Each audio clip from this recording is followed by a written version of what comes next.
embue l'agneau, El Shaddai sur son trône, il règne pour toujours. Il m'a touché, il m'a touché, élevé par tous les peuples, assemblés pour l'adorer. Il m'a touché, il m'a touché, mes yeux ont vu l'agneau, le Seigneur sur son trône, il règne pour toujours. Il règne pour toujours. Nous allons ouvrir Ésaïe 6, si quelqu'un a la page. Il peut faire lecture, Ésaïe, à partir du premier chapitre, du premier verset, du chapitre 6, hein, jusqu'au verset 8. L'année de la mort d'Osias, je vis le Seigneur assis sur un trône haut et élevé. Le pan de sa robe remplissait le temple. Les séraphins se tenaient au-dessus de lui. Et chacun d'eux avait 6 ailes. 2 d'entre eux se couvraient la face. 2 d'entre eux se couvraient les pieds, et 2 d'entre eux s'essardaient pour voler. Et ils criaient un à l'autre, Saint, Saint, Saint, Yahweh des armées. Toute la terre est pleine de sa gloire. Les poteaux des seuils furent ébranlés de leur fondement par le voix de celui qui criait, et la maison fut remplie de fumée. Alors je dis, malheur à moi, je suis perdu, car je suis un homme dont les lèvres sont impures. J'habite au milieu d'un peuple dont les lèvres sont impures, et mes yeux ont vu le roi, Yahweh des armées. Mais un de ces séraphins vola vers moi, tenant en la main un charbon ardent. Il avait pris sur l'autel avec des pincettes, toucha mes lèvres et dit, voici, ceci a touché tes lèvres. C'est pourquoi ton iniquité est ôtée, et la propitiatoire est faite pour ton péché. Puis j'entendis la voix du Seigneur qui disait, qui enverrai-je et qui marchera devant nous? Je répondis, me voici, envoie-moi. Gloire à Dieu. Donc Osias c'était un roi en Israël, chers frères et sœurs. Et oui, les rois c'était des hommes qui étaient choisis par Dieu. Il y avait 3 types de personnes qui, n'est-ce pas, avec l'onction dans leur vie. Il fallait être roi, prophète ou sacrificateur. Donc ici, Israël traverse une période trouble, critique de son histoire. Ils viennent de perdre, non seulement en fait, le roi, non seulement s'occupait des affaires sociales, mais aussi c'était avant-pointeur des guerres. Quand Israël était dans la détresse, battu par ses ennemis, Dieu suscitait un roi. Alléluia.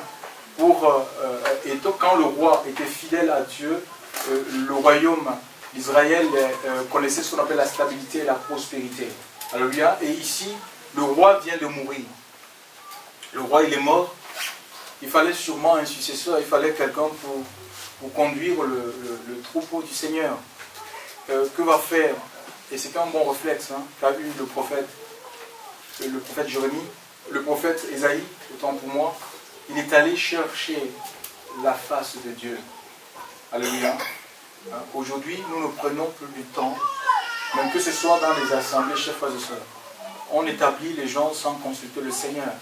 C'est pourquoi ça fait beaucoup de dégâts. Beaucoup de gens sont établis, n'ont même pas l'onction pour l'œuvre à laquelle on les a établis. Nous avons besoin de consulter le Seigneur, chers frères et sœurs. Parce que le choix de Dieu, ce n'est pas le choix des hommes. Alléluia. C'est Dieu qui choisit. C'est Dieu qui, quand Dieu te choisit, il te capacite aussi. Il va te former et il va te capaciter. Ésaïe est allé chercher la face de Dieu. Et alors qu'il allait dans le temple, chers frères et sœurs, et il sera ravi en esprit. Il sera ravi en esprit. Il verra le Seigneur assis sur un trône élevé et les pans de sa robe remplissaient le temple. Et autour du trône, il verra des séraphins qui volaient. Et ces séraphins criaient Saint, saint, saint. Toute la terre est remplie de la gloire de Dieu. Saint, saint, saint. Toute la terre. Et certaines personnes, à cause de ce passage, pensent que Dieu est 3 fois saint. C'est d'où ça vient, le Dieu 3 fois saint. Non, Dieu n'est pas 3 fois saint. La sainteté de Dieu est infinie. On ne peut pas la quantifier, chers frères. Il est saint. Et il nous appelle, en tant que son ecclésia, chers frères et sœurs, à mener une vie de sainteté, une vie de sanctification, sans laquelle personne ne verra le Seigneur. Si nous voulons voir le Seigneur agir au quotidien dans notre vie, si nous voulons que le Seigneur accompagne notre prédication par les signes, les miracles, les produits, chers frères et sœurs, il nous faut emprunter le chemin de la sanctification. Alléluia. C'est cette sanctification qui nous rassure, chers frères et sœurs, le repos, alléluia, le repos spirituel, le repos intérieur. Alléluia. Nous sommes dans l'assurance que si nous viennent à mourir aujourd'hui, nous allons ouvrir nos yeux dans la présence de Dieu.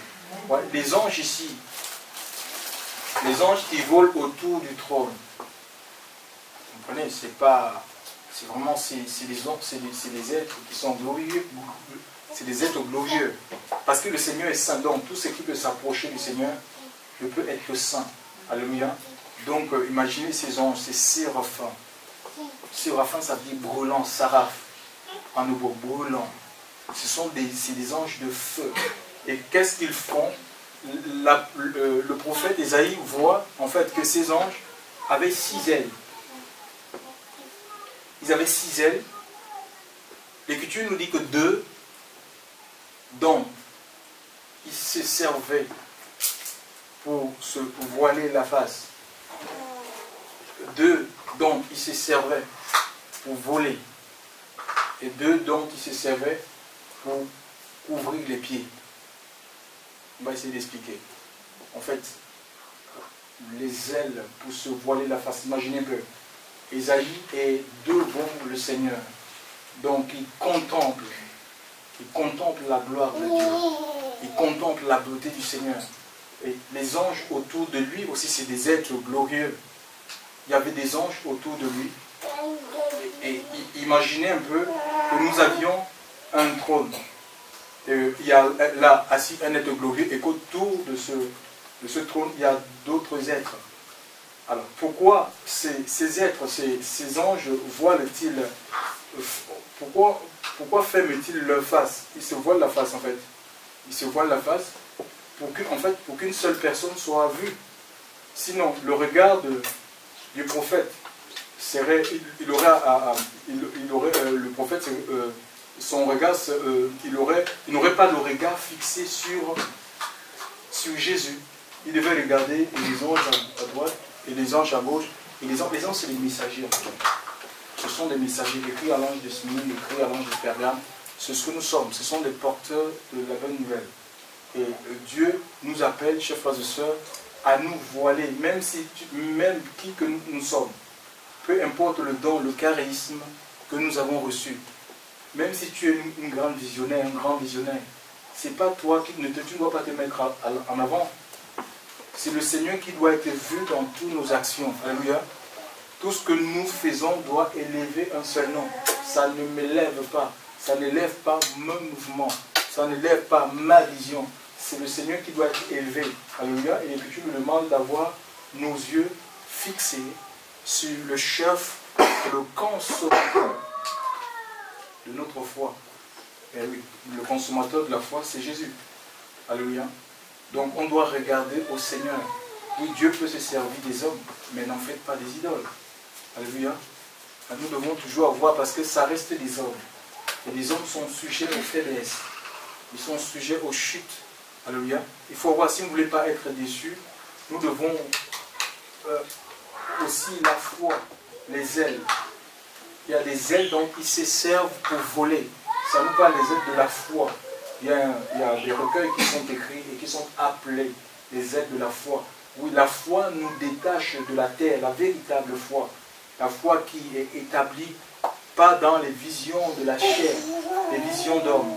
La véritable foi nous détache de la terre, chers frères, du monde pour nous attacher à Dieu. La véritable foi élève notre esprit jusqu'au Seigneur. Alléluia. C'est ça dont nous avons besoin. La foi, en fait, la foi est établie sur la parole de Dieu, la parole écrite. Il y a des paroles qui sont écrites, des promesses qui sont écrites. Certains sont universels, d'autres sont individuels. Le Seigneur m'a donné un cantique nouveau. Il y a des promesses universelles, d'autres sont individuelles. Et le Seigneur qui fait grâce et le vent son nom. Il y a des promesses universelles, d'autres sont individuelles. C'est le Seigneur qui fait grâce et le bon sang. Non, il y a des promesses universelles, d'autres sont individuelles. C'est le Seigneur qui fait grâce et le bon sang. Il y a des promesses qui sont universelles. La promesse du salut, c'est pour tous les hommes en tout lieu. Si nous répondons à cet appel, la promesse de la réception de l'Esprit, c'est une promesse universelle parce que Dieu nous scelle de son Esprit pour le jour de la rédemption. Chers frères et sœurs, il y a des promesses universelles telles que la vie éternelle. Alléluia, elle est à la portée de tous ceux qui répondent au message de Jésus. Et d'autres sont individuels. Là, ça parle des charismes, des dons. Il y a une diversité de dons, de ministères. Des appels, chers frères et sœurs, sont diversifiés. Aussi, ça peut être, par exemple, Joseph. Tout le monde ne sera pas Joseph. Alléluia. Donc, c'est comme ça que Dieu a voulu les choses. Alléluia. Certains seront dans... Peut-être Dieu élèvera certaines personnes dans le monde, les donnera. Tout le monde n'est pas appelé à avoir le matériel. L'apôtre Paul va le décrire. Certains, Dieu les donne de jouir du monde. Il les donne des choses matérielles. D'autres, ça sera des choses spirituelles. Des biens spirituels pour qu'il y ait un équilibre au milieu de son peuple. Alléluia. Mais si on entraîne les gens d'en haut avec des messages de prospérité, tout le monde, non, chers frères et sœurs, tout le monde n'est pas appelé à avoir des choses matérielles. Mais je sais une chose, que pour tous les besoins des enfants de Dieu, Dieu pourvoira, comme il a pourvu le bélier du sacrifice à Abraham, chers frères et sœurs.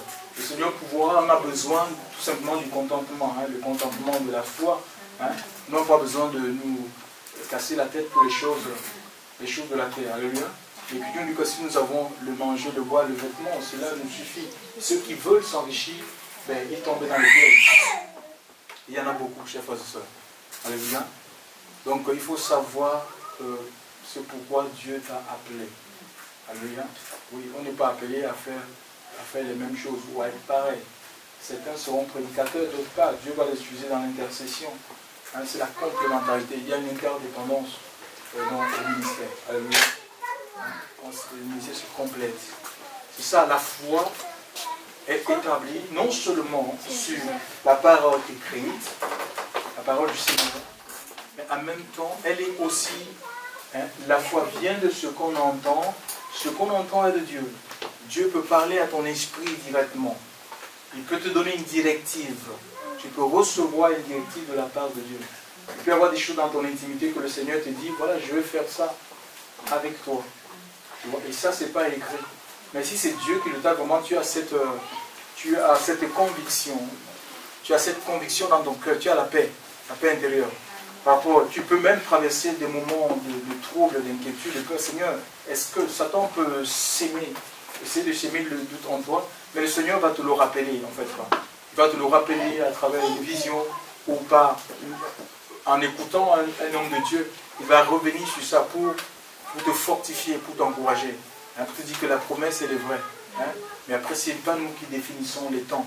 Hein, et le moment dans lequel le Seigneur doit accomplir ou il doit revenir. Cette question avait été évoquée par les disciples.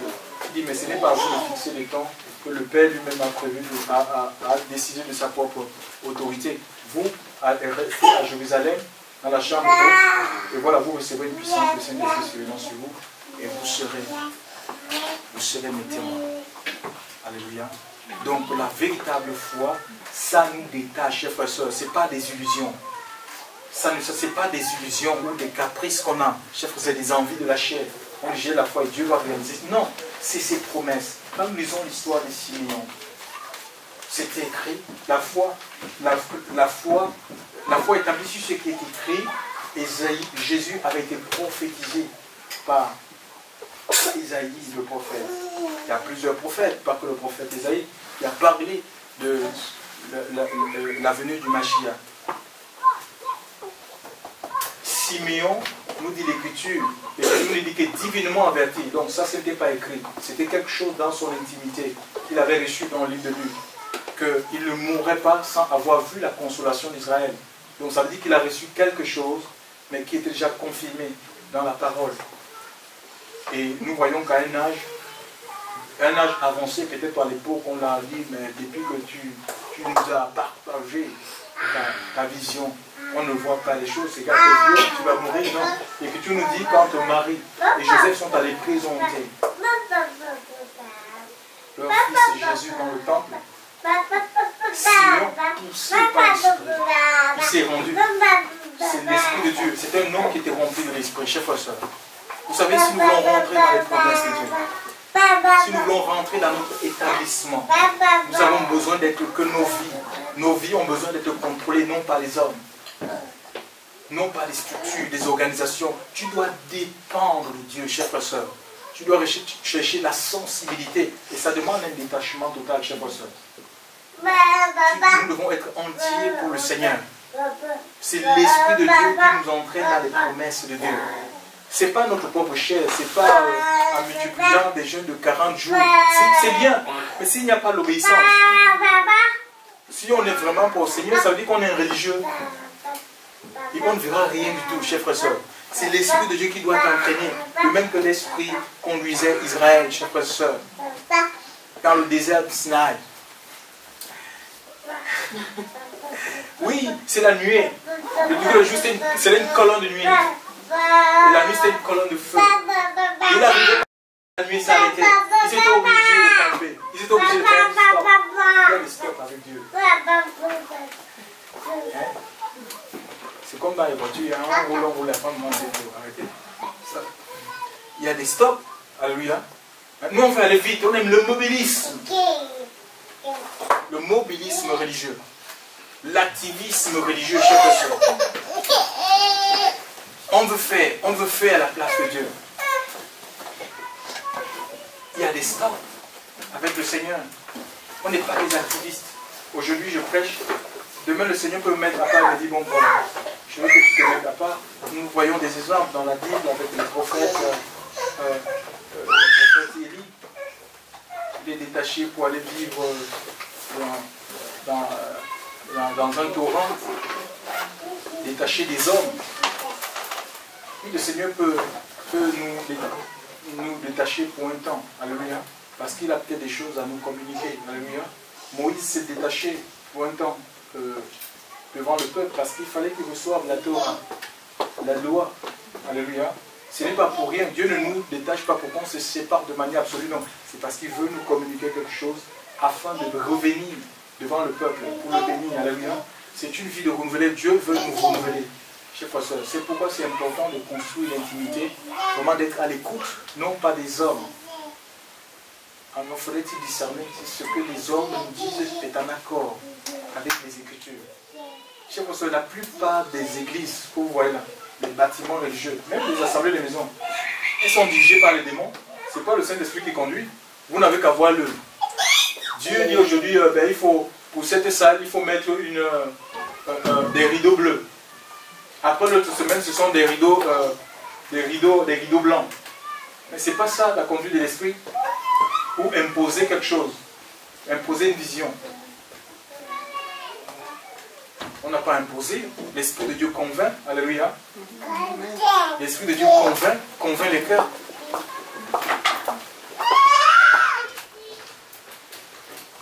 Oui, nous avons besoin, frère. Et la foi, on doit garder la foi. Quelles que soient les circonstances, la foi est appelée à grandir aussi. C'est pourquoi Dieu permet les épreuves. Il permet des épreuves pour nous détacher, pour nous purifier. Chers frères et sœurs, parce que quelquefois notre foi est attachée aux hommes. Tu vois, on est attaché, on dit qu'on a la foi, on est attaché à un groupe. Notre foi est attachée à un groupe. Le Seigneur veut défaire tous ces liens-là. Il veut les détruire, chers frères et sœurs. Alléluia. pour qu'on soit uniquement sur lui, que notre vie soit fondée, enracinée, établie dans sa parole. Dieu défait ses liens, chers sœurs, pour que le fondement, c'est pas ouvrier la 11e heure. On le fait parce que, bon voilà, on est dans une société organisée. Nous avons, c'est des volets sociaux. C'est pas ça le fondement. Tu ne sais pas ouvrier la 11e heure. Tu ne sais pas main tendue, s'il te plaît. On sait le Seigneur. Alléluia. Notre vie est fondée sur le Christ. Il est le rocher des siècles. Alléluia. Parce que le gouvernement, les gens qui nous dirigent peuvent décider aujourd'hui qu'ils mettent fin, ils peuvent faire une loi. Il peut y avoir un président qui décide maintenant, je bannis les associations. Ils sont un décret, il n'y a plus d'associations en France. Est-ce qu'on va arrêter d'appartenir au Seigneur? Regardez des luttes dans les bâtiments, même dans les bâtiments. On peut décider, il peut y avoir un président, et je crois peut-être que ça viendra. Où on va fermer, on va dire qu'on ne veut plus d'église. Les églises bâtiments. Est-ce que ça veut dire pourtant que la foi est finie, chers frères et sœurs? Il peut y avoir la persécution, où on ne peut même plus se retrouver, chers frères et sœurs. Dans du temps d'Élie, chers frères et sœurs, les gens vivaient dans les grottes, hein, les prophètes étaient cachés dans les grottes, chers frères et sœurs. Et Dieu permettra ces choses pour qu'on cultive réellement une intimité, que chacun puisse cultiver une intimité, avoir une relation. C'est ce qui est plus important, chers frères et sœurs, la relation, la présence, ça nous permet, ça nous garde dans la présence de Dieu. La relation augmente la présence du Seigneur. Nous pensons qu'on a besoin des hommes. Non, on a besoin avant tout de la présence de Dieu. Jésus va dire, je ne suis pas seul. Le Père est avec moi. Le Père est esprit. Alléluia. Le Père est esprit. Je vous assure, si vous avez la présence de Dieu en vous, mais vous êtes en joie. Même si vous êtes seul, vous n'êtes pas seul. Vous adorez le Seigneur, vous tressaillez de joie, même dans votre lieu de travail. Chers frères et sœurs, vous travaillez, vous adorez le Seigneur. Il y a des gens, des collègues qui sont autour, parce que c'est poussé par l'Esprit. Le Seigneur vous donne des cantiques nouveaux. C'est comme de l'eau. C'est comme de l'eau, ça doit jaillir. Les fleuves d'eau vive couleront de notre sang jusque dans la vie éternelle. Et les gens, ils partent autour de vous, ils pensent que vous êtes fous. Vous avez peut-être les mêmes salaires. Vous êtes payé au lance-pierre comme ça. Mais toi, tu as la joie. Parce que c'est des choses que l'oreille n'a pas vues. Des choses que... Non, la bouche ne peut pas expliquer. Chers frères et sœurs, c'est des choses qui ne sont pas montées dans le cœur de l'homme, que Dieu réserve à ceux-là qu'il aime, chers frères et sœurs. C'est ce qui fait la différence entre les véritables chrétiens et les faux chrétiens. Quand il y a des troubles comme ça, regardez les attentats qui sont passés, la France est frappée, la Belgique, comment ça crée la psychose. Les faux chrétiens, ils ont peur, ils paniquent, ceux qui n'ont pas de relation. Parce que l'assurance, c'est une assurance spirituelle, pas assurance vie, machin, tout ça. On a des sûrs rassurés. Ils ont peur, malgré qu'ils ont des assurances, ils ont peur, ils tremblent. Mais l'assurance spirituelle, la présence, le sceau de l'esprit en toi te garde ton cœur dans la paix, dans la joie. Et que Dieu ne parle de la paix de Dieu qui surpasse toute intelligence. Il y a des troubles autour de nous, mais pourquoi est-ce que tu es en paix comme ça? C'est là où les véritables enfants, et Dieu permet ces choses pour que les véritables enfants de Dieu se révèlent. Une foi attachée à la parole de Dieu, pas à des visions d'hommes, pas à des visions de la chair, chers frères et sœurs. Pas des illuminations. Il y a des gens qui ne lisent plus la Bible. Ils cherchent des... Je ne sais pas, ils sont à la recherche des signes. Quels signes? Le Seigneur nous a donné tous les signes, chers frères et sœurs. Tout est écrit dans la parole de Dieu.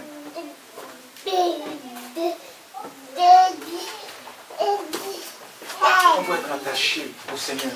Cultiver sa relation, chers frères et sœurs, avec Dieu. Dieu permettra même qu'on soit seul.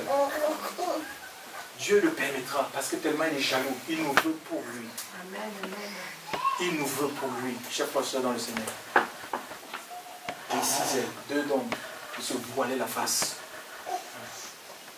2 dons, ils se voilaient la face. Je reviens encore sur ces 2 dons, ils se voilaient la face. Frère, ne nous mettons pas en avant. Même si on fait des choses, je vais dire je, le moi, ça apparaît trop. On est trop présent. Il faut qu'on sache que c'est moi.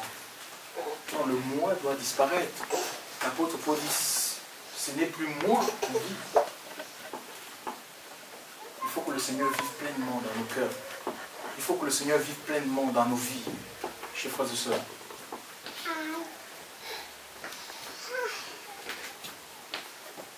Vous avez aussi ils avaient deux ailes aussi qui se servaient pour ouvrir les pieds. Ouvrir les pieds. Les pieds, ça nous parle de la marche.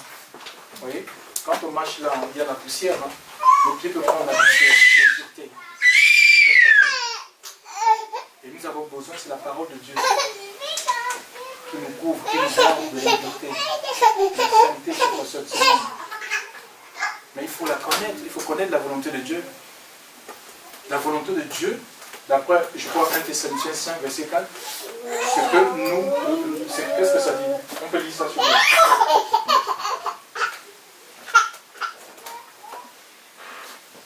C'est 1 Thessaloniciens 4, verset 3.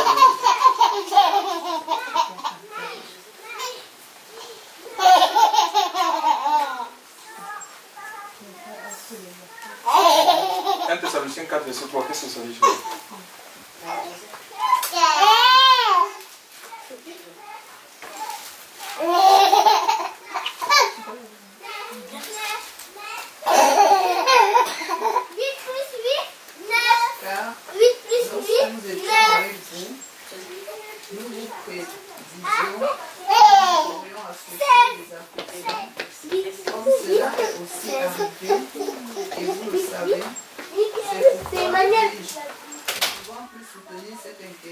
C'est 1 Thessaloniciens 4.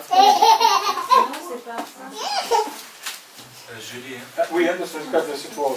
Parce que c'est ici la volonté de Dieu, à savoir la sanctification, de la fornication. La volonté de Dieu, c'est que quoi? C'est qu'on mène une vie sanctifiée. C'est pas que dire, Seigneur, je cherche ta volonté. Mais tu cherches mais elle est écrite. La volonté de Dieu est écrite dans la parole, elle est explicitée dans la parole de Dieu. Que tu fuis la sanctification, c'est quoi? C'est fuir le péché en fait. Fuir la souillure, l'impureté. Tout ce qui peut souiller notre vie. C'est ça, c'est ce que Dieu recherche. Alléluia. Et ça demande tout simplement qu'on souffre, qu'on doit s'offrir comme un sacrifice pour le Seigneur. On doit offrir notre vie, chers frères et sœurs, comme un sacrifice vivant. Pour Christ, alors on va discerner les choses. Nous aurons le discernement très clairement, mais si on est dans la chair, chers frères et sœurs, si on vit dans la chair, dans le péché, il n'y a pas de place pour le Seigneur dans notre vie, mais ça sera difficile, chers frères et sœurs.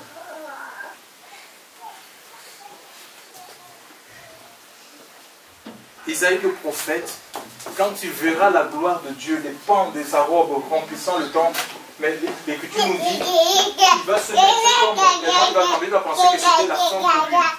Je suis un homme, il dira, je suis un homme aux lèvres impures et j'habite au milieu d'un peuple dont les lèvres sont impures. C'est-à-dire les péchés, la sainteté de Dieu dévoile les péchés, se révèle, ça va nous sortir, ça va sortir de nos vies les choses que nous cachons, chers frères. Nous avons besoin d'expérimenter la sainteté de Dieu. Face à la sainteté de Dieu, on est dévoilé, on peut plus mentir, se mentir à soi-même ou mentir aux frères et sœurs, chers frères et sœurs dans le Seigneur. Les péchés de sa vie commencent. Et pourtant, c'est un prophète de la bouche de Dieu. Quelqu'un qui est appelé à interpréter tout simplement ce que Dieu lui a dit. Ce n'est pas un prophète, ce n'est pas quelqu'un qui prédit les désirs de son cœur, les pensées de son cœur. Non. C'est quelqu'un qui transmet la parole de Dieu. C'est comme elle interprète. Il interprète les choses qui lui sont dites par le Seigneur. Et pourtant, c'est quelqu'un qui recevait les visions de Dieu. Et là, il se retrouve qu'il a des lèvres impures. Alléluia. Il est dans la souillure. Je ne sais pas le péché que commettait ce prophète. Vous savez, il a fallu que Osias meure. Vous vous rendez compte? Il a fallu que le roi, celui qui gouverne, meure pour que Ésaïe voie la gloire de Dieu, la présence de Dieu. Il y a des choses comme ça. Il y a des rois dans nos vies qui doivent mourir. Un roi, c'est quelqu'un qui gagne une autorité. S'il y a une autorité charnelle, si on est soumis à une autorité charnelle, regardez chez l'autre, chez le voisin, chez la voisine. Nous devrons prendre cette partie et les présenter au Seigneur. Seigneur, que le feu de ton esprit vienne et brûle les impuretés de ma vie. Que, vous voyez, l'Écriture nous dit que le Seigneur connaît ce qui lui appartient et que quiconque invoque le nom du Seigneur, qui s'éloigne, tu dois fuir le péché parce qu'il est saint. C'est 2 Corinthiens 2, verset 19. Quiconque invoque le nom du Seigneur, qui s'éloigne du péché, invoquer le nom de Dieu, tellement le nom est saint, le nom du Seigneur est saint. Alors on ne peut pas utiliser notre bouche. Imaginez un samedi soir, on va marcher, on passe toute la nuit à marcher, à sucer les testicules d'un homme, et la même bouche, on la prend pour Seigneur, tu es saint, Seigneur, tu es saint. On mâche le sel c'est le bonbon des Français. C'est comme un bonbon. C'est terrible, hein? On a pu sucer le sexe toute la nuit, et puis la même bouche, on va l'utiliser pour adorer. Hop, mais je vous dis les choses comme je les ressens. Dieu veut. Hébreux 13 dit, le lit conjugal doit être exempt de tout souillure. Bon, vous avez dit, il y a des jeunes là, mais on les prépare, hein, pour plus tard. Ça c'est important, les enfants doivent écouter la parole pure. Et le lit conjugal doit être exempt de tout souillure. Le lit conjugal, ça dit même les gens qui sont mariés, on ne peut pas tomber dans la bestialité. On n'est pas des bêtes. Vous avez me posé la question, comment est-ce qu'on doit faire? Quelle position qu'on doit faire? Vous avez l'Esprit de Dieu, mon ami. Quand tu as l'Esprit de Dieu, tu ne peux pas toucher. Tu le sors frontal, non, ça c'est pas bon. Ça c'est pas bon, c'est pour les païens. Alléluia. C'est des idoles, c'est pourquoi nous, on est sans force. On est sans force. Un christianisme sans force. Il n'y a pas la force. Il n'y a pas ce dynamisme-là.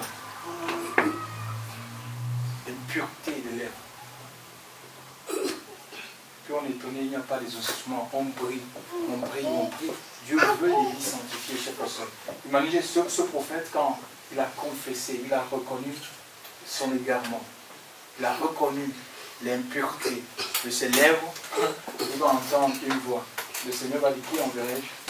Et il répondra, me voici, envoie-moi, ô Dieu, pour faire, non pas ce que j'ai envie, non pas, mais ta volonté. Alléluia. Mais ça passe par la purification de nos vies. Si on refuse que le Seigneur nous purifie, nous épure, juge nos péchés, il nous sera difficile de rentrer dans ce service, c'est-à-dire un service dans l'onction. Alléluia. Le Seigneur nous donne le feu. Nous avons besoin du feu. C'est le feu qui fait la différence. Alléluia.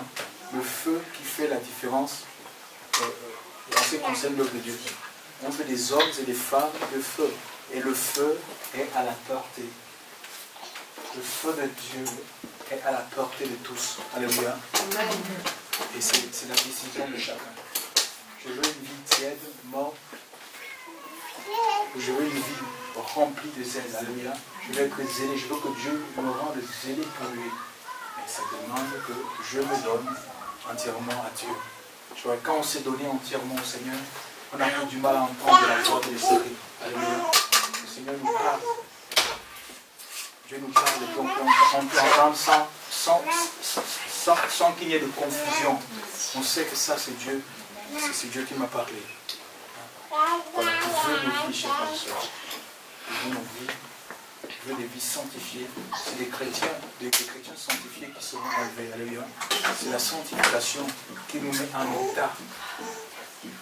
état de rencontrer le Seigneur, le Maître. Alléluia.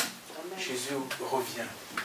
Alléluia. Jésus revient. Je ne sais pas quand, parce que la Bible ne nous dit pas. Mais est-ce que nous sommes prêts? Il y a un homme de Dieu qui avait été transporté dans le ciel. Et il disait que l'Église, en fait, elle n'était pas prête. Elle n'était pas prête, tellement elle était préoccupée dans les choses de la terre, et ceux qui veulent les mariages, et ceux qui veulent les maisons, et ceux qui vivent pour eux-mêmes. Ceux qui vivent pour eux-mêmes l'individualisme et l'égoïsme. C'est terrible. L'amour du monde. Ils sont attachés au monde. L'Église n'est pas prête. Parce qu'elle ne veut pas se laisser sanctifier. C'est le Seigneur qui nous sanctifie. À l'eau de la parole. Alléluia. Il nous sanctifie. Et puis quand Satan touche, oh pourquoi il a dit ceci? On fuit, on change de groupe, on va dans un autre groupe. Mes frères, on ne prend pas que les choses qui nous arrangent. Ça ne marche pas comme ça avec le Seigneur, ça ne marchera pas. Même si ça nous fait mal, on doit fléchir génie devant le Seigneur. Alléluia. On doit fléchir génie devant Dieu. Parce qu'il veut régner. Alléluia. Il veut régner dans nos vies, il veut régner dans nos cœurs. C'est lui le roi. Alléluia. Rien d'autre ne doit régner dans notre vie. Ni ton travail, ni ton mari, ni tes relations, tes collaborations. Rien ne doit régner dans ta vie. C'est le règne de Dieu. Alléluia. C'est le règne du Seigneur dans ta vie. Oui, je le vois. Oui, je le vois. Élevé par tous les peuples, assemblés pour l'adorer. Oui, je le vois. Oui, je le vois. Mes yeux ont vu l'agneau. Mes yeux ont vu l'agneau. Le Seigneur sur son trône, il règne pour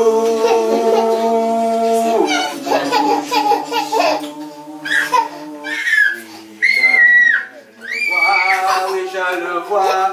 Oui, nous devons sortir du péché. Nous devons sortir de la masturbation.